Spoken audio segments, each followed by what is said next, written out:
You bring your mind to every encounter, to every situation. Now, this is actually what I'm saying right now was going to be part of the last video that I've posted, but my battery died. Um, all right, I'm lying. My battery didn't die. My storage was filled up. I have to declutter my phone. All right. Yeah, maybe I'm a little ashamed of that. Anyway, um, yeah, I've got a lot of apps. I've got a lot of apps that well, a lot of apps that I don't use, that I probably haven't used in years, and that I haven't used in years, and that I will probably never use. Um, and of course, I have a lot of old videos stored that I have trouble getting rid of just because. I don't know, I guess there's nostalgia. I've always been a nostalgically minded individual. I struggle with it, and it's a tough one. I'm drifting off topic, but I guess it's fine. Um, I think we all get nostalgic. It's perceived as a weakness, and it is a weakness, but it's one of those weaknesses that you find ways to justify, and maybe should, to look back at good times, to look back at better times, even worse times in your life, is valuable. Maybe it is a sort of weakness, but we all have our reasons for doing it, right? I think to some degree it's healthy to look at the future, plan ahead, right? To some degree, don't throw the baby out with the bathwater. It's not healthy if you go too far, but to an extent, it's okay. Same goes with looking at the past. You don't want to dive into it and get utterly saddened and depressed, but and maybe the bad stuff you shouldn't go back to too much anyway. That should be kept to a minimum.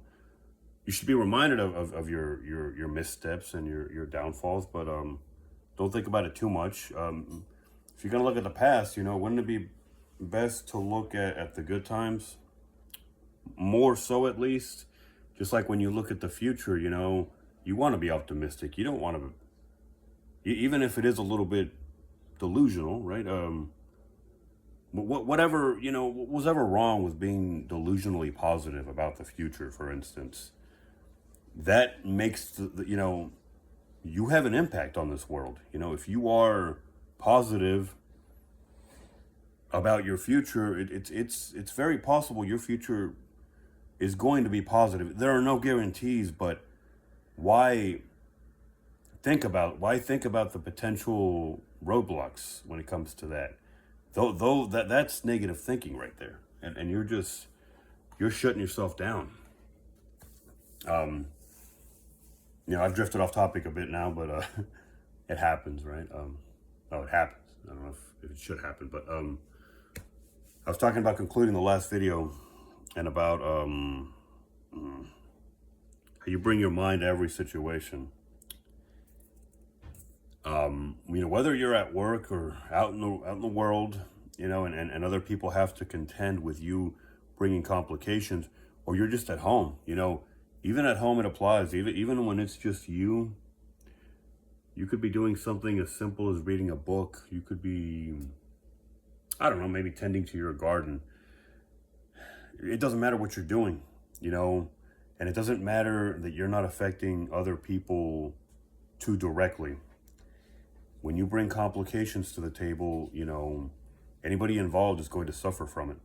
And even if it's if in this case it happens to be just you're doing something that for the most part is only going to affect you, or is only involving you. You're going to suffer. You could be reading a book and you're just you're overthinking everything you read, right?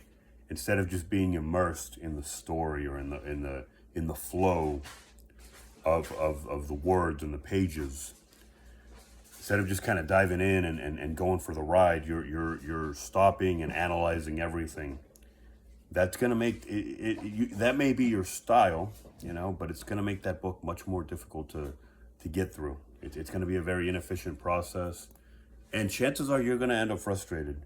That may be the way you want to conduct your journey. You may want to make bathroom stops every 5 minutes, or you may want to make, stops every so often to maybe look at the scenery, to make, I don't know, you might want to stop at every gas station you pass by to buy something, or to just sit there. I don't know, like, I'm taking it too far here, but you might not be the kind of person who wants to just get to your destination and get there in as straight of a shot as possible, right? With as few stops as possible. Maybe you're someone who wants to avoid as many stops as you can, and even if it's a really long trip, you want to just get there. Not everybody's like that, Not everybody is efficiency minded, and it could turn into a philosophical debate. I mean, people are different. Efficiency might be something you value, and you have your reasons, but you don't know the perspective of others. You can't. You can certainly shame other people into being more efficient, but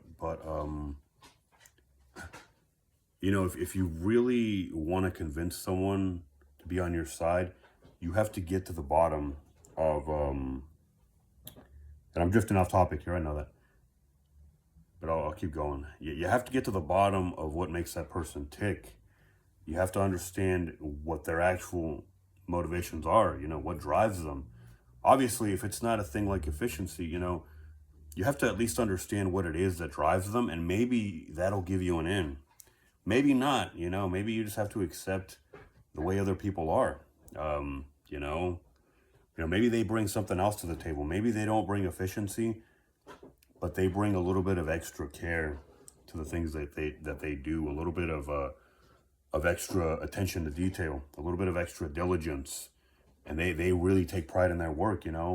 This would be like the craftsman who makes a just a beautiful sort of I don't know, let's say we're talking about a blacksmith making axes or swords. You could have one guy who just is churning out product, by the boatload, consistently, and he's just making as many as he can, but the quality isn't exactly, it probably leaves something to be desired, right? But what he's producing, and the job's getting done, and maybe he's able to outfit a lot of, a very big army in a short amount of time. He's able to, sorry, I'm leaving I changed the subject, so I'm just going to leave the other one back there. I have to take a stand here.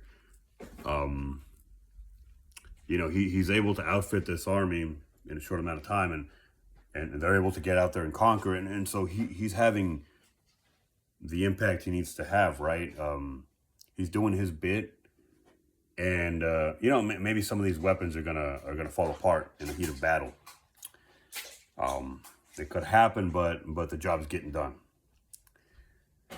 And you got this other guy, on the other hand, who's just, he takes a lot of pride in his work, and he makes a product that is absolutely beautiful, and perhaps the quality is just untouchable, but he's not making as much. That's not good either. You want a guy who can look at both of these individuals, a guy who's got the open mind to look at both of these other dudes and say, hey, I like what you're doing. I like what you're doing. You're both fucking up. You're both in the wrong. I'm gonna take these two worlds and kind of bring them together, and I'm gonna make my own world here in the middle. And I'm gonna make a product of decent, perhaps not perfect quality, but that's gonna allow me to make more than this guy. Not as many as this guy, but the quality's better. So I'm gonna take that hit, and I think it's a good trade-off.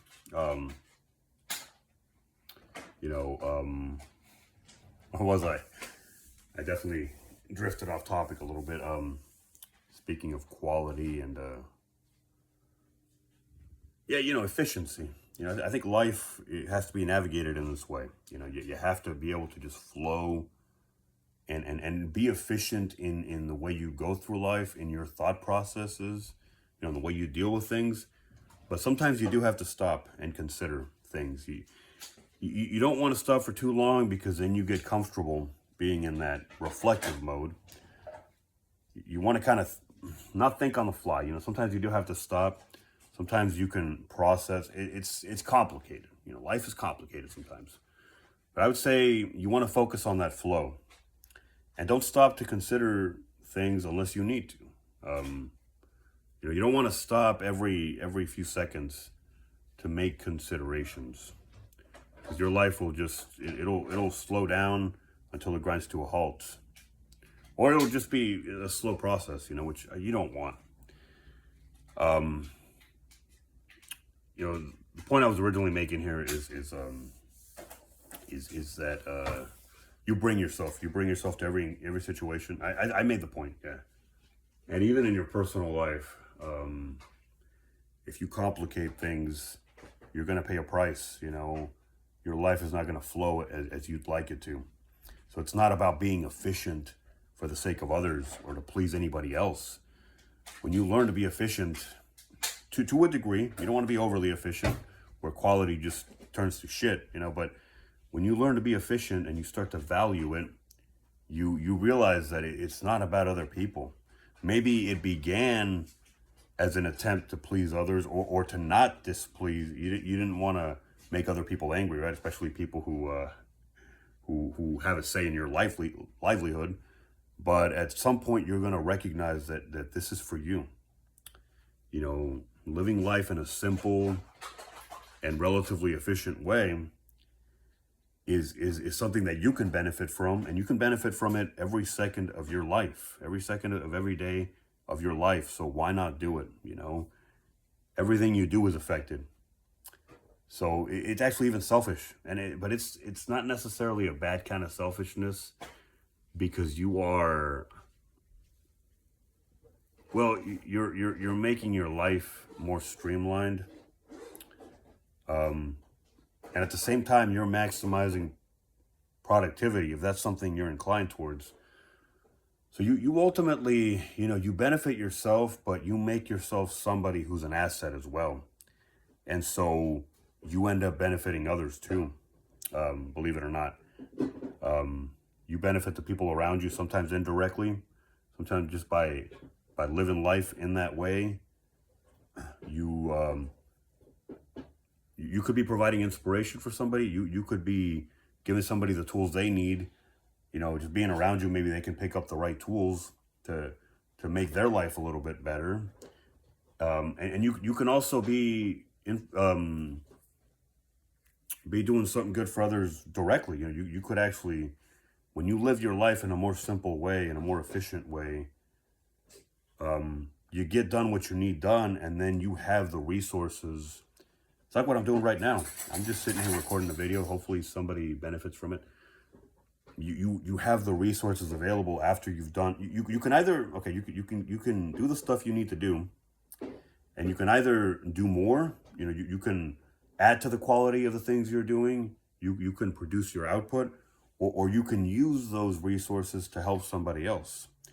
Be it your time, your energy. For some people, money. I don't think money is the best way to help people, but that's just me. I guess there are ways to make it happen, but there are many ways we can use the resources in our life to help others. Again, you could be helping others without expending any resources even. Not that that's the relevant part of it, but you could be just providing an influence to someone, and you're making a change in somebody's life, and it is essentially coming completely free to you. You're just living your life, and somebody's maybe seeing something that works. And isn't that I have to say, I think something like that if you know that it's happening, if you see it in progress, it's a beautiful feeling, to to know that you can have that kind of impact on the world, even if it is in some small way, even if it is just one person that's getting something good out of it. Um, I think it feels, well, think. I don't think you can think something feels good. It's nice, you know. It's a nice feeling.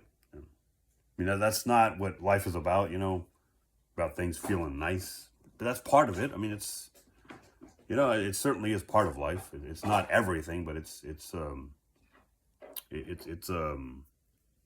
something.